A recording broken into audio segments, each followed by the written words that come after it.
Hello everyone, welcome to ओकुल में आप सभी का स्वागत है। आइए अपने इस full course on Indian polity for UPSC, PCS and SSC exams को आगे बढ़ाएंगे।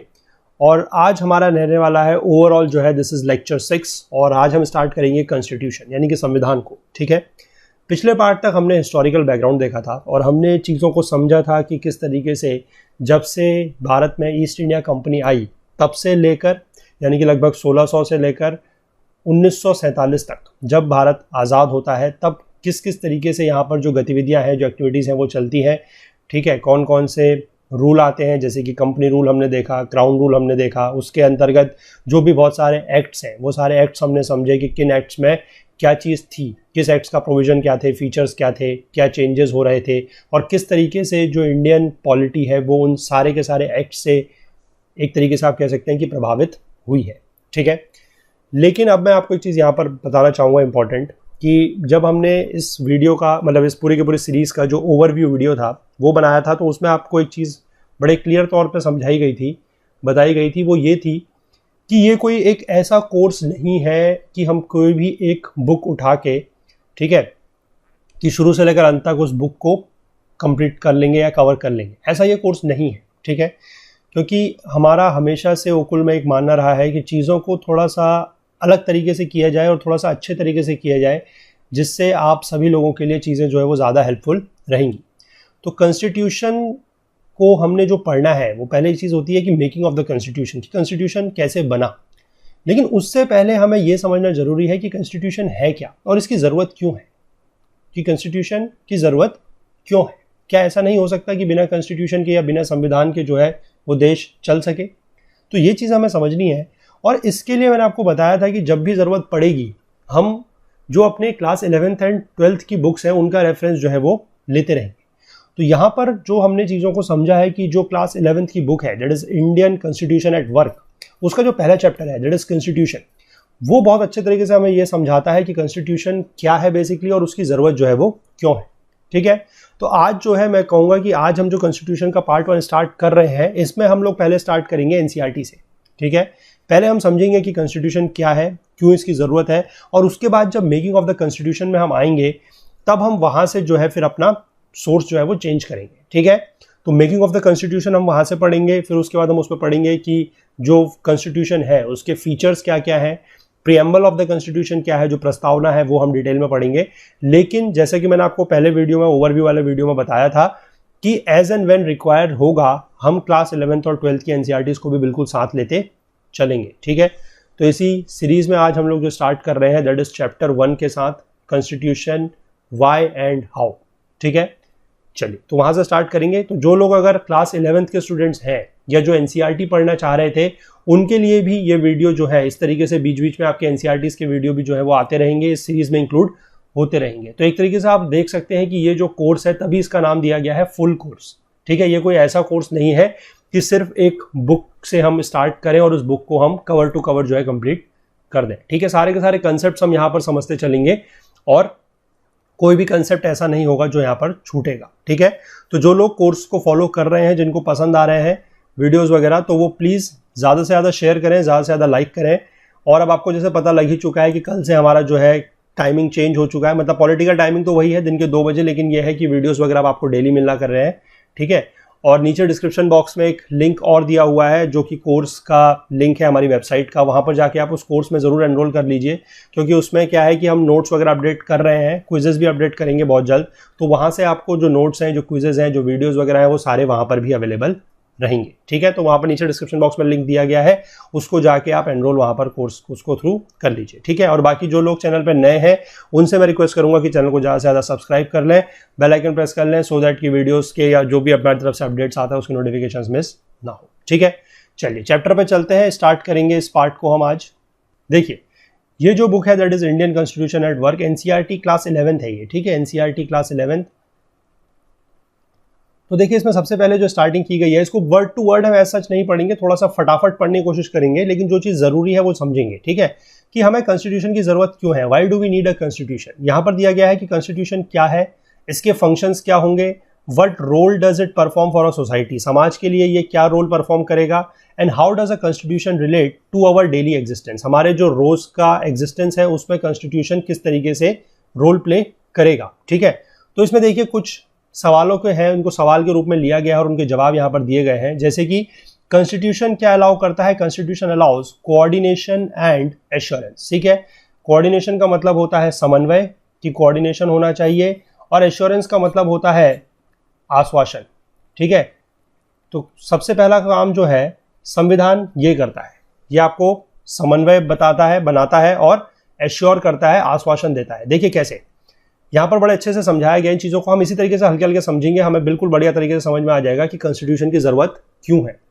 Imagine yourself to be a member of a reasonably large group, आप किसी एक बड़े ग्रुप के मेंबर हैं, अपने को इमेजिन कीजिए। ठीक है, और उस ग्रुप में क्या है कि फॉलोइंग कैरेक्टरिस्टिक्स है उस ग्रुप का। इस ग्रुप के जो लोग हैं, the members of this group are diverse in various ways. कैसे, मान लीजिए कुछ अलग अलग धर्म के लोग हैं, जैसे कि कुछ हिंदू हैं, कुछ मुस्लिम्स हैं, कुछ क्रिश्चियंस हैं, और कुछ लोग ऐसे हैं जो कोई भी धर्म को नहीं मानते। ठीक है, ये आप एक वेरिएशन समझ गए। दूसरा यह है कि ये डिफरेंट कुछ और रेस्पेक्ट्स में भी ये वेरी करते हैं, जैसे कि ये डिफरेंट प्रोफेशंस परस्यू करते हैं जो लोग हैं, इनकी एबिलिटीज अलग अलग हैं, इनकी हॉबीज अलग अलग हैं। ठीक है, हर चीज़ में बुक से लेकर फिल्म्स तक इनके जो टेस्ट हैं वो अलग अलग हैं, कुछ रिच हैं, कुछ पुअर हैं, कुछ ओल्ड हैं, कुछ यंग हैं। ठीक है, तो आप इस जो इतना वेरिएशन, जो इतना डाइवर्स ग्रुप है, आप ये इस ग्रुप के सदस्य हैं, आप ये मान के चलिए। ठीक है, तो अब जब इतना सारा वेरिएशन है तो आप समझ सकते हैं कि इसके जो लोग हैं, जो जितने भी लोग हैं इस ग्रुप के मेंबर हैं, इनके बीच में डिस्प्यूट भी हो सकता है। ठीक है, डिस्प्यूट कैसे हो सकता है, किस चीज़ को लेकर हो सकता है, देखिए, how much property should one be allowed to own, कि किसी के पास कितनी प्रॉपर्टी होनी चाहिए, या प्रॉपर्टी कौन कितनी प्रॉपर्टी ओन कर सकता है, इसको लेकर विवाद हो सकता है, डिस्प्यूट हो सकता है। या फिर विवाद इस तरीके के सवाल को लेकर भी हो सकता है कि should it be compulsory that every child to be sent to school, कि क्या हर बच्चे को स्कूल भेजा जाना जरूरी है, या वो उसके जो अभिभावक हैं या पेरेंट्स हैं वो डिसाइड करेंगे। ठीक है, या फिर ये जो ग्रुप है या जो ये सोसाइटी है, ये इसकी सिक्योरिटी और सेफ्टी में कितना पैसा खर्च करेगी, ये भी एक विवाद का मुद्दा हो सकता है, डिस्प्यूट का मुद्दा हो सकता है। या फिर एक क्वेश्चन ये भी हो सकता है कि should it build more parks, या फिर ज्यादा जो है वो पार्क बनाया जाए, ज्यादा पैसा वहां पर खर्च किया जाए। ठीक है, should the group be allowed to discriminate against some of its members, जो उसके कुछ मेंबर्स हैं क्या उनके खिलाफ भेदभाव, उनके साथ भेदभाव जो है वो किया जा सकता है। ये सारे के सारे सवाल हैं जिनसे बेसिकली क्या है कि डिस्प्यूट पैदा हो सकता है।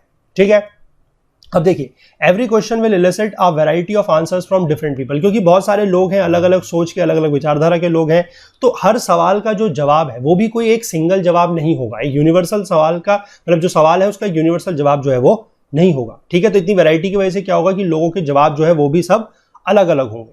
ठीक है, तो दे आर, अब यहां पर क्या है देखिए, but for all their diversity this group has to live together, यानी कि इतने सारे वेरिएशंस हैं, इतने सारे डाइवर्सिटी हैं, लेकिन ये फिर भी जो ये ग्रुप है इसको साथ रहना है। जैसे मान लीजिए हम देश की बात कर रहे हैं कि अब देश में इतने सारे डाइवर्सिटी है, इतने सारे भिन्नताएं हैं, लेकिन फिर भी देश के लोगों को एक साथ बने रहना है।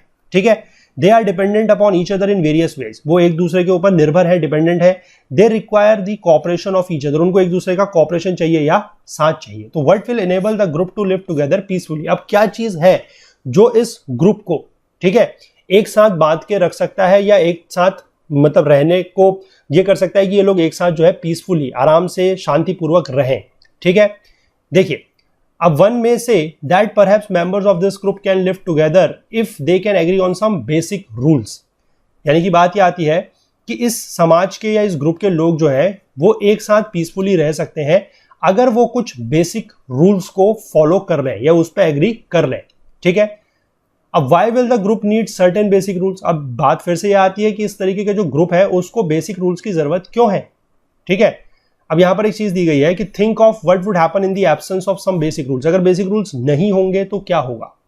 ठीक है, क्या होगा, देखिए कि every individual would be insecure simply because they would not know what members of this group could do to each other, who could claim rights over what. ठीक है, यानी कि अगर बेसिक रूल्स नहीं होंगे तो हर जो व्यक्ति है इस ग्रुप का वो क्या होगा, इनसिक्योर महसूस करेगा, असुरक्षित महसूस करेगा इस बात को लेकर कि जो इस ग्रुप के अदर मेंबर्स हैं वो क्या कर सकते हैं एक दूसरे के साथ, क्योंकि कोई रूल्स तो है नहीं कि ये करना है या ये नहीं करना है। ठीक है, और दूसरी बात यह है कि वो कौन जो व्यक्ति है वो किस चीज के ऊपर अपना जो अधिकार है वो जमा सकता है, वो अपना जो राइट है वो क्लेम कर सकता है। ठीक है, तो इसलिए जो है रूल्स की आवश्यकता है। ठीक है, तो any group will need some basic rules that are publicly promulgated and known to all members of that group to achieve a minimal degree of coordination. तो ये चीज जो है वो जरूरी है, यानी कि इस तरीके का जो एक मिनिमल डिग्री ऑफ कोऑर्डिनेशन है, ठीक है, जो एक मिनिमल डिग्री ऑफ कोऑर्डिनेशन मतलब आप कह सकते हैं एक न्यूनतम लेवल का जो समन्वय है उसको बनाए रखने के लिए ग्रुप में बेसिक रूल्स का होना बहुत जरूरी है। और वो ग्रुप भी कैसा होना चाहिए, मतलब जो रूल्स है वो कैसे होने चाहिए, पब्लिकली प्रोम्युलगेटेड, मतलब वो लोगों के बीच में उसका जो रूल्स बने हुए हैं वो लोगों तक पहुंचने चाहिए, उनको पता होना चाहिए। पब्लिकली प्रोम्युलगेटेड मतलब होता है प्रख्यापित। ठीक है, ये रूल जो है प्रख्यापित होने चाहिए या सभी लोगों को पता होने चाहिए। ठीक है, लेकिन क्या इतना काफी है कि रूल बना दिए और लोगों को पता है, सिर्फ इतना काफी है? नहीं, ये भी काफी नहीं है। काफी क्या होगा कि ये जो रूल्स हैं they must be enforceable. Enforceable मतलब सिर्फ रूल बनाने से और लोगों को बताने से काम नहीं चलेगा, ये रूल्स एनफोर्सेबल भी होने चाहिए। एनफोर्सेबल का मतलब है कि इन रूल्स को लागू भी कराया जाना चाहिए। ठीक है, if citizens have no assurance that others will follow these rules, they themselves have no reason to follow these rules। यानी कि जैसे आप खुद का एग्जांपल लीजिए, आपको पता है रूल्स बहुत सारे बने हुए हैं, लेकिन आपको जब तक ये एश्योरेंस नहीं होगा, ये भरोसा नहीं दिलाया जाएगा कि जो सामने वाला व्यक्ति है वो रूल्स को फॉलो करेगा, तो आप कहेंगे कि मैं भी क्यों फॉलो करूं। सीधी सी बात है, हर व्यक्ति की यही बात है। जब तक आपको यह आश्वासन नहीं होगा कि जो सामने वाला व्यक्ति है या जो बाकी लोग हैं वो उस रूल को फॉलो करेंगे, तो आप तो यही बोलेंगे कि जब तक मुझे ये नहीं पता होगा, ये भरोसा नहीं होगा, तो मैं क्यों फॉलो करूं रूल को, है ना। तो इसलिए बेसिकली ये रूल्स का सिर्फ होना जरूरी नहीं है, इनको एनफोर्स कराया जाना भी उतना ही जरूरी है। ठीक है, saying that the rules are legally enforceable gives an assurance to everybody that others will follow these, or if they do not so they will be punished। तो इसीलिए जो रूल्स हैं उनको लीगली एनफोर्स यानी कि कहें कानूनी तौर पर उनको लागू कराया जाना जो है वो मैंडेटरी है। और ऐसा अगर किया जाएगा तो इससे क्या होगा कि सभी लोगों के मन में एक एश्योरेंस ये रहेगा कि सभी लोगों को रूल जो है वो फॉलो करने हैं, और जो इन रूल्स को फॉलो नहीं करेगा उनको पनिश किया जाएगा, उनको दंड दिया जाएगा। ठीक है, तो यहीं से निकल के आता है पहला फंक्शन ऑफ द कॉन्स्टिट्यूशन। वो क्या है? The first function of the constitution is to provide a set of basic rules that allow for minimal coordination amongst the members of a society। तो यहां से आप इन पॉइंट्स को नोट डाउन कीजिएगा, ये आपके जो आंसर राइटिंग है उसमें भी काम आ सकते हैं। ठीक है, कि कॉन्स्टिट्यूशन का क्या फंक्शन है। कॉन्स्टिट्यूशन का पहला फंक्शन ये है कि कुछ सेट ऑफ बेसिक रूल्स को प्रोवाइड करना, और वो रूल्स क्या करेंगे? They will allow for the minimal coordination amongst the members of a society. ठीक है, तो पहला फंक्शन ये है। चलिए आगे देखते हैं। आगे दिया गया है specification of decision making powers. ठीक है, कि डिसीजन मेकिंग जो पावर है उसकी स्पेसिफिकेशन देखिए क्या है। A constitution is a body of fundamental principles according to which a state is constituted और गवर्न। कॉन्स्टिट्यूशन क्या है? संविधान एक ऐसी बॉडी है किसकी? फंडामेंटल प्रिंसिपल्स की, या आप कहें मौलिक सिद्धांतों की। ठीक है, जिसके आधार पर कोई भी स्टेट या कोई देश जो है वो चलाया जाता है। ठीक है, but what should these fundamental rules be? लेकिन ये फंडामेंटल रूल्स क्या होने चाहिए, ये मौलिक नियम जो है वो क्या होने चाहिए? And what makes them fundamental, और इनको मौलिक क्या बनाता है, ये भी सवाल है। Well, the first question you will have to decide is who gets to decide what the governing laws the society should be. पहला सवाल तो ये है कि जो गवर्निंग लॉज है वो क्या है, और दूसरा सवाल यह है कि ये कौन डिसाइड करेगा कि गवर्निंग लॉज क्या होंगे। यानी कि यहां पर दो सवाल है। ठीक है, पहला तो मैं कहूं कि कोई रूल है, वो रूल क्या होगा, यही सवाल है। फिर दूसरी चीज यह है कि उस रूल को डिसाइड कौन करेगा, हु विल डिसाइड कि ये रूल है। तो ये एक और सवाल है। मतलब यहां पर दो सवाल है, एक तो ये कि रूल क्या है, और दूसरा ये कि रूल्स को डिसाइड कौन करेगा, ये भी एक सवाल है।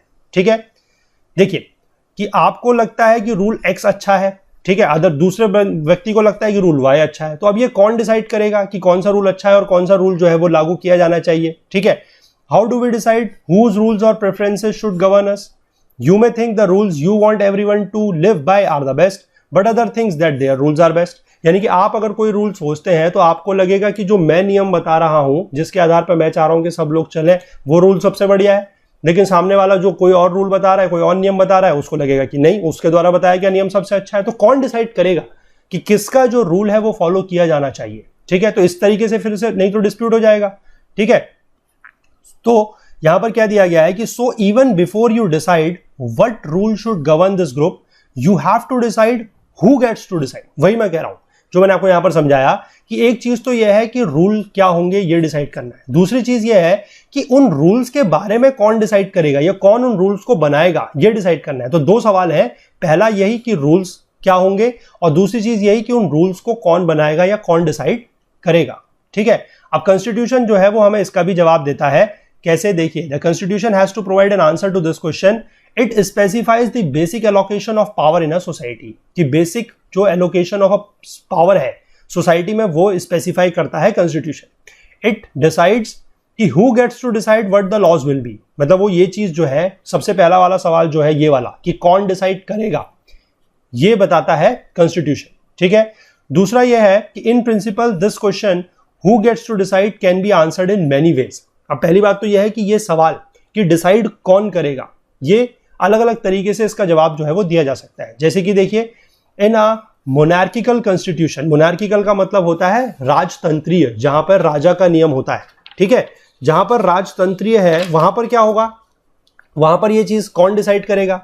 ठीक है, द मोनार्क डिसाइड, जो राजा होता है वो डिसाइड करेगा। ठीक है, और कुछ और कॉन्स्टिट्यूशंस हैं जैसे कि ओल्ड सोवियत यूनियन, वहां पर जो सिंगल पार्टी रूल हुआ करता था वहां पर उसके पास पावर रहेगी कि वो डिसाइड करेगा कि क्या रूल्स बनने हैं। ठीक है, लेकिन अगर डेमोक्रेटिक कॉन्स्टिट्यूशन की हम बात करते हैं, जैसे कि इंडिया का है डेमोक्रेटिक कॉन्स्टिट्यूशन, डेमोक्रेटिक का मतलब आप अभी फिलहाल के लिए ये मान के चलिए कि जहां पर जो रूल है वो जनता के द्वारा है। ठीक है, जनता के द्वारा रूल है, मतलब जैसे मान लीजिए कि इंडिया में आपको पता है कि जो गवर्नमेंट चुनी जाती है वो इलेक्शन के द्वारा चुनी जाती है। ठीक है, यानी कि वहां पर क्या है कि जनता का जो रोल है वो ज्यादा है या बहुत ज्यादा है। ठीक है, तो इस तरीके के जो कॉन्स्टिट्यूशन है उसको बोला जाता है डेमोक्रेटिक कॉन्स्टिट्यूशन। बाकी इसका डेमोक्रेसी क्या होती है अच्छे से हम जो है वो बाद में समझेंगे। ठीक है, फिलहाल आप इतना समझ के चलिए, broadly speaking the people get to decide, यानी कि डेमोक्रेटिक कॉन्स्टिट्यूशन जैसे कि मैं बता रहा हूं कि सरकार को ही लोग चुनते हैं, तो इसका मतलब क्या है कि इनडायरेक्टली जो लोग हैं the people get to decide. लेकिन यहां पर फिर से एक प्रॉब्लम है। क्या प्रॉब्लम है, देखिए, पीपल को अगर यह अधिकार दे दिया जाता है कि आप चुन सकते हैं, तो अब यह सवाल आएगा कि how the people should decide. अब पीपल कैसे डिसाइड करेंगे, क्या कोई भी अगर नियम बनना है, यानी कि for something to be law, अगर किसी भी चीज को नियम बनना है, कानून बनना है, तो should everyone agree to it, क्या सारे के सारे जो लोग हैं वो उसको एग्री करने चाहिए। ठीक है, या फिर हर मैटर पर, ईच मैटर पर जितने भी लोग हैं वो डायरेक्ट वोटिंग करके बताएं कि वो इस पे मतलब राजी है या नहीं है, या फिर the people express their preference by electing representatives. ये रिप्रेजेंटेटिव वाला ही जो फंक्शन है वो वही है कि जैसे हम लोग लेजिस्लेटर वगैरह को चुनते हैं। ठीक है, हम लोग सांसद का चुनाव में भाग लेते हैं, हम लोग जो विधायक होते हैं उनके चुनाव में भाग लेते हैं, जो लोकल बॉडीज होते हैं उनके चुनाव में भाग लेते हैं। तो ये बेसिकली वही है कि हम लोग क्या करते हैं, अपने रिप्रेजेंटेटिव्स चुनते हैं और फिर वो रिप्रेजेंटेटिव जो है वो इस लॉ मेकिंग के काम में जो है वो डिसीजंस लेते हैं। ठीक है, but if the people act through their representatives, how should these representatives be elected. ये फिर से सवाल आता है कि चलिए हमने ये तो मान लिया कि हम रिप्रेजेंटेटिव्स चुनेंगे और रिप्रेजेंटेटिव्स हमारी तरफ से क्या है कि डिसीजन मेकिंग्स के जो मतलब काम है वो करेंगे, या फिर उस पर जो डिसीजन लेना है वो रिप्रेजेंटेटिव्स लेंगे। लेकिन फिर सवाल ये आता है कि इन रिप्रेजेंटेटिव्स को कैसे चुना जाए, ये भी एक सवाल है, और कितने वो होने चाहिए, how many should there be. ठीक है, तो अब यहां पर इन द इंडियन कॉन्स्टिट्यूशन में जैसे कि दिया गया है कि it is specified that in most instances parliament gets to decide laws and policies. ठीक है, जो भी लॉज है, जो कानून है, जो नीतियां हैं, वो पार्लियामेंट डिसाइड करेगा, यानी कि संसद डिसाइड करेगी। ठीक, and that parliament itself be organise in a particular manner, और जो पार्लियामेंट है वो किस तरीके से बनेगी उसका भी एक पूरा का पूरा प्रोसीजर जो है वो दिया गया है। ठीक, before identifying what law in any given society is, you have to identify who has the authority to enact it, यानी कि पहले कि कोई भी नियम बनने से पहले, कोई भी कानून बनने से पहले ये पता होना जरूरी है कि उस कानून को बनाने के लिए अथॉरिटी किसके पास है। ठीक है, if parliament has the authority to enact laws, there must be a law that bestowed this authority on the parliament in the first place. यानी कि हमने ये तो कह दिया कि चलिए पार्लियामेंट के पास या संसद के पास यह अधिकार है कि वो कानून बना सकता है, लेकिन अब ऐसा कौन सा कानून है जो संसद को यह अधिकार देता है कि वो कानून बना सकता है, समझ रहे हैं? दो क्वेश्चन यहां पर फिर से है एक तरीके से आप कहें तो, कि पहली बात तो यह है कि चलिए हमने उस अथॉरिटी को, उस बॉडी को तो डिसाइड कर दिया कि लॉ बनाया जाएगा संविधान मतलब पार्लियामेंट द्वारा।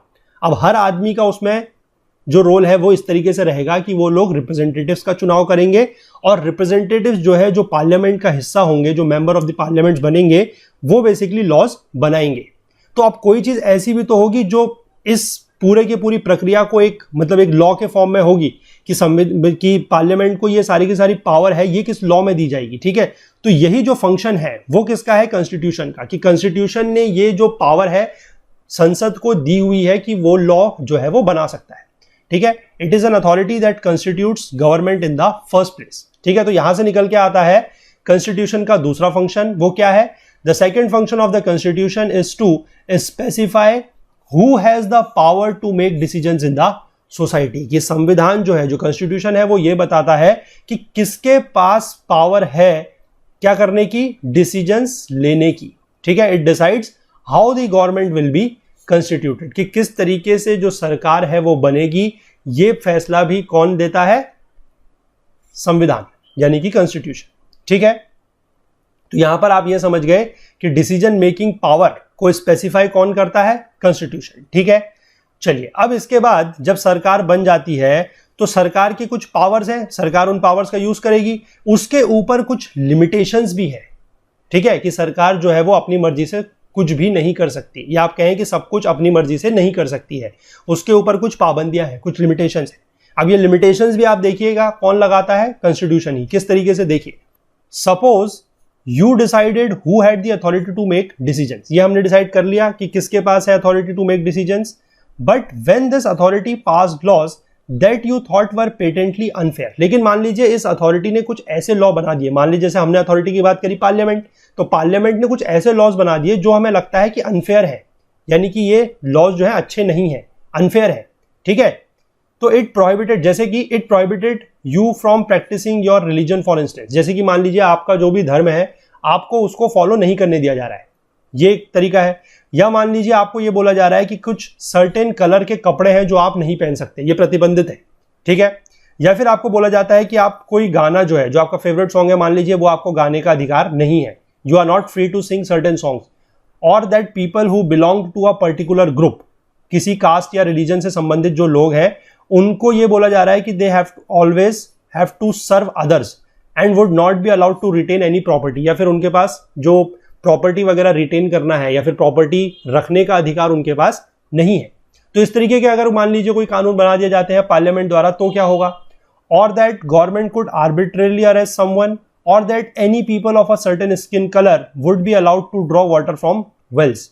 ठीक है, मतलब इस तरीके के अगर कोई भेदभाव वाले अगर कानून बना दिए जाते हैं, ये सारे के सारे पॉइंट्स आप जो देख रहे हैं कि आपको कोई पर्टिकुलर गाना गाने की अनुमति नहीं है, आपको किसी पर्टिकुलर कलर के कपड़े पहनने की अनुमति नहीं है, आपको कोई एक रिलीजन जो है अपनी पसंद का उसको फॉलो करने की अनुमति नहीं है, तो ये सारे के सारे आप एक तरीके से कह सकते हैं कि क्या है, these are your discriminatory laws, यानी कि ये क्या कर रहे हैं, लोगों के बीच में एक तरीके से भेदभाव पैदा कर रहे हैं। ठीक है, तो आपको क्या लगेगा, you will obviously think that these laws are unjust and unfair, ये लॉज क्या है, ये सही नहीं है, and even though they were passed by the government that had come into existence based on certain procedure, there would be something obviously unjust about that government enacting these laws। तो आपको पता है कि जो गवर्नमेंट ने ये भले ही laws बनाए हैं और गवर्नमेंट जो है वो एक जो सर्टेन प्रोसीजर था उसके तहत चुन के गई थी, तो गवर्नमेंट के पास तो अधिकार है कि वो कुछ भी लॉ बना सकती है, लेकिन आप फिर भी ये समझ सकते हैं कि अगर गवर्नमेंट इस तरीके के लॉज बना रही है तो वो आपको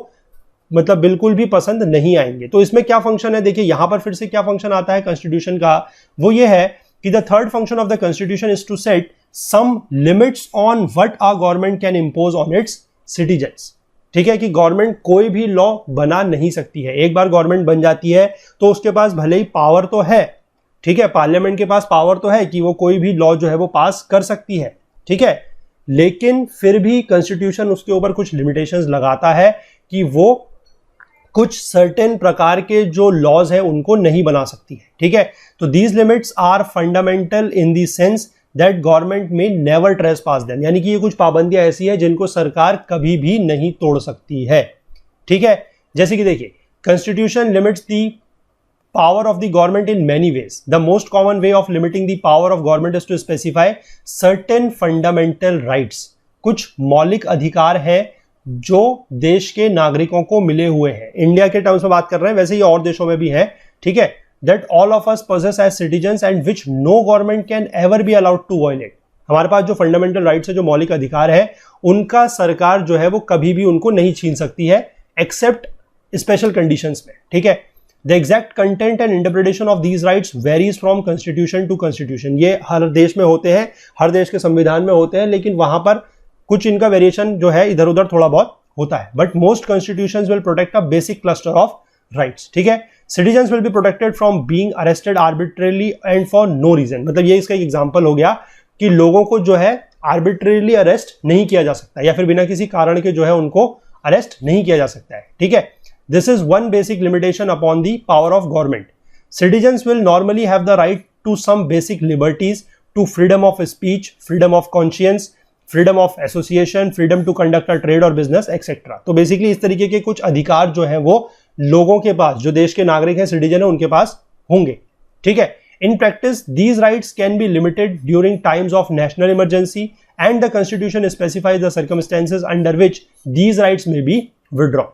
तो यानी कि कुछ स्पेशल कंडीशंस हैं, कुछ स्पेशल हालात हैं जब बेसिकली ये फंडामेंटल राइट्स को भी एक तरीके से आप कह सकते हैं कि लिमिट किया जा सकता है, जैसे कि नेशनल इमरजेंसी के दौरान. ठीक है, ये इमरजेंसी वगैरह क्या है और कब कब ये जो फंडामेंटल राइट्स हैं इंडियन कॉन्स्टिट्यूशन में लोगों को मतलब नहीं मिलते हैं या कम हो जाते हैं, बेसिकली हम कहेंगे, क्योंकि सारे के सारे फंडामेंटल राइट्स तो नहीं छीने जा सकते हैं. कुछ ऐसे राइट्स हैं जो नेशनल इमरजेंसी के दौरान भी लोगों के पास रहते हैं, लेकिन कौन से ऐसे राइट्स हैं कि जब लोगों के छीन जाते हैं या कम हो जाते हैं और किस हालात में होते हैं, वो हम जब हमारा फंडामेंटल राइट्स वाला चैप्टर पढ़ेंगे तो वहां पर समझेंगे. ठीक है, मतलब बेसिक आप बात को समझ गए कि लिमिटेशन भी सरकार के ऊपर जो है वो कॉन्स्टिट्यूशन द्वारा ही लगाई गई है कि गवर्नमेंट भले ही बन गई है, उसके पास पावर पूरी है, लेकिन वो जो चाहे वो नियम नहीं बना सकती है. ठीक है, ये आप समझ गए. चलिए, तो ये तो बेसिकली एक तरीके से था नेगेटिव, मतलब ये एक तरीके से आप कहेंगे कि सरकार के ऊपर पाबंदियां थी, नेगेटिविटी थी कि सरकार ये चीज नहीं कर सकती है. लेकिन अब एक चीज और है कि सोसाइटी के जो एस्पिरेशंस और गोल्स हैं उनका ध्यान रखना भी तो काम है सरकार का. एस्पिरेशंस मतलब आकांक्षाएं, गोल मतलब लक्ष्य. देखिए, most of the older constitutions limited themselves largely to allocating decision making powers and setting some limits to the government power. ठीक है, ऐसा तो था. But many 20th century constitutions, of which the Indian Constitution is the finest example, also provide an enabling framework for the government to do certain positive things. मैं वही कह रहा हूँ कि limitations तो चलो सरकार के ऊपर लगी है, लेकिन सरकार कुछ positive काम भी तो करेगी सोसाइटी के लिए. To express the aspirations and goals of the society, the Indian Constitution was particularly innovative in this respect. Societies with deep entrenched inequalities of various kinds will not only have to set limits on the power of the government, they will also have to enable and empower the government to take certain positive measures to overcome the forms of inequality and deprivation. ठीक है, यानी कि जैसे भारत जैसे विविध देश के लिए आप समझ सकते हैं कि जैसे सरकार के ऊपर कुछ पाबंदियां हैं, ठीक है, कि वो कुछ ऐसा रूल नहीं ला सकती है जिससे लोगों के बीच में भेदभाव पैदा हो और ये सब चीजें हो, लेकिन इस तरीके की इनइक्वालिटी को, असमानता को और डिप्रिवेशन, हानि को दूर करने के लिए, ठीक है, इसको पार पाने के लिए गवर्नमेंट को कुछ ऐसी पावर भी दी गई है जिससे वो कुछ पॉजिटिव काम जो है वो भी कर सके. ठीक है, जैसे कि देखिए, for example, India aspires to be a society that is free of caste discrimination. यहां पर जाति के आधार पर भेदभाव जो है वो नहीं हो सकता. If this is our society's aspiration, the government will have to be enabled and empowered to take all necessary steps to achieve this goal. यानी कि ये अगर हमारे समाज का एक एस्पिरेशन है, सामाजिक आकांक्षा है, तो गवर्नमेंट को क्या करना पड़ेगा? गवर्नमेंट को एम्पावर करना पड़ेगा कि वो क्या करे, वो इसके तरफ जो है कार्य कर सके, इस लक्ष्य को प्राप्त करने के लिए काम जो है वो कर सके. In a country like South Africa which had a deep history of racial discrimination, जहां पे नस्लीय भेदभाव जो था वो बहुत ज्यादा था, its new constitution had to enable a government to end racial discrimination. ठीक है, इसका जो नया संविधान था, साउथ अफ्रीका की बात कर रहे हैं, वहां पर क्या करना पड़ा कि एक नई सरकार बनानी पड़ी ताकि जो ये रेशियल डिस्क्रिमिनेशन है इसका अंत किया जा सके.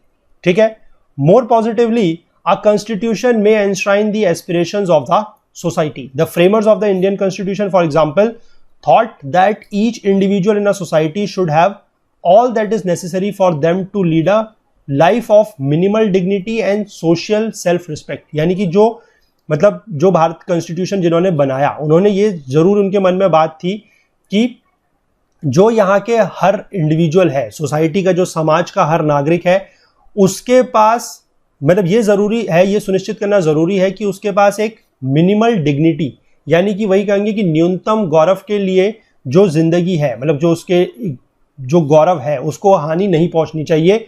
और सोशल सेल्फ रिस्पेक्ट, यानी कि आप कहें कि समाज में उसका जो सेल्फ रिस्पेक्ट है, जो आत्मसम्मान है, वो बना रहना चाहिए। ठीक है, जैसे कि मिनिमम मटेरियल वेलबींग ये उसके पास होनी चाहिए, मिनिमम शिक्षा जो है वो उसके पास होनी चाहिए। ठीक है, Indian constitution enables the government to take positive welfare measures some of which are legally enforceable. ठीक है, ये कुछ है कि गवर्नमेंट को क्या करने हैं, कुछ पॉजिटिव वेलफेयर मेजर्स लेने जरूरी है, और उनमें से कुछ ऐसे हैं जो लीगली एनफोर्सेबल भी हैं, मतलब जो आपके कहेंगे कानूनी तौर पर लागू भी कराए जाते हैं। ठीक है, as you go on studying the Indian constitution we shall find that such enabling provisions have the support of the preamble to our constitution. ठीक है, and these provisions are found in the section on fundamental rights. fundamental rights में पाए जाते हैं जहां पर मौलिक अधिकार है एक तो वहां पर, और दूसरे जो directive principles of state policy है also enjoin government to fulfill certain aspirations of the people. जो directive principles of state policy यानी कि जो नीति के दिशा निर्देश है वो भी बेसिकली इस तरीके का जो पॉजिटिव काम है वो करते हैं। ठीक है, तो यहीं से निकल के आता है कॉन्स्टिट्यूशन का जो चौथा फंक्शन है वो, the fourth function of the constitution is to enable the government to fulfil the aspirations of a society and create conditions for a just society. ठीक है, तो चार फंक्शन जो है हम यहां पर इसके अभी तक समझ चुके हैं। चलिए आगे देखते हैं fundamental identity of a people. देखिए, finally and perhaps even most importantly our constitution expresses the fundamental identity of a people.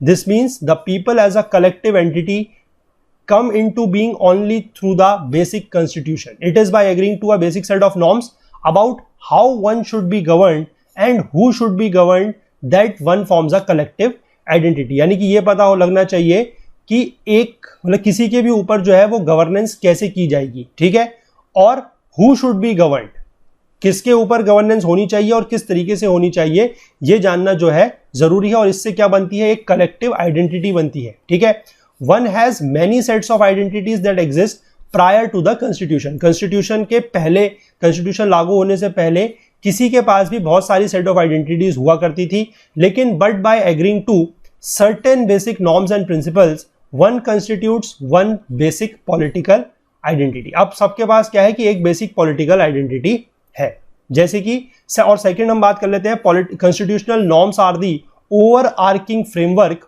With in which one pursues individual aspirations, goals and freedoms. ठीक है, यानी कि जो कॉन्स्टिट्यूशन के norms हैं उसके तहत क्या है कि कोई भी व्यक्ति जो है वो अपने जो उसकी मतलब इंडिविजुअल एस्पिरेशंस हैं, उसकी खुद की आकांक्षाएं हैं, उसके खुद के लक्ष्य हैं, उसके खुद की जो फ्रीडम है, जो आज़ादी है, वो उसको क्या कर सकता है, परस्यू कर सकता है। The Constitution sets authoritative constraints upon what one may or may not do. तो Constitution basically ये भी बताता है कि कोई भी व्यक्ति जो है वो क्या कर सकता है और क्या नहीं कर सकता है।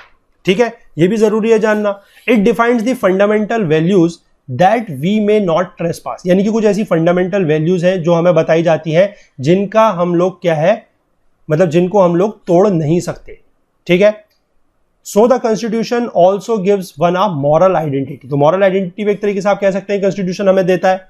ठीक है, third and finally it may be the case that many basic political and moral values are now shared across different constitutional traditions. ठीक है, तो बहुत सारे जो constitutional traditions है वहां पर जो ये basic political और moral values हैं ये share अब की जाने लगी है। ठीक है, if one looks at constitutions around the world, they may differ in many respects. In the form of government they enjoin in many procedural details, but they also share a good deal.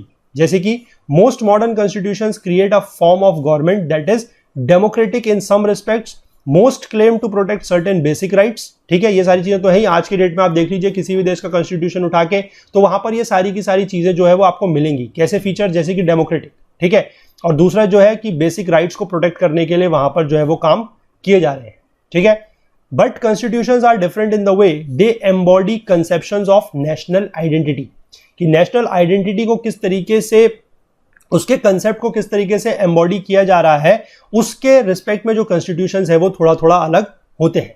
Most nations are an amalgamation of a complex set of historical traditions, they weave together the diverse groups that reside within the nation in different ways. यानी कि most of the जो Nations हैं, ठीक है, वहां पर क्या है कि जो कॉम्प्लेक्स जो हिस्टोरिकल ट्रेडिशंस है, जो set of complex historical traditions है, उनका अमेलगेमेशन है। मतलब आप एक तरीके से कह सकते हैं कि उनका मिक्सचर है, ठीक है। और वो किस चीज का मिक्सचर है? जो डाइवर्स ग्रुप्स जो है, जो यहां पर अलग अलग तरीके से रह रहे थे। जैसे कि मान लीजिए जर्मन आइडेंटिटी जो है, that was constituted by being ethnically German. The constitution give expressions to this identity, और कॉन्स्टिट्यूशन ने वहां के इसके जो है उसको आइडेंटिटी दे रखी है, ठीक है। लेकिन इंडियन कॉन्स्टिट्यूशन में ऐसा नहीं है, ठीक है। Indian constitution on the other hand does not make ethnic identity a criterion for citizenship, ठीक है।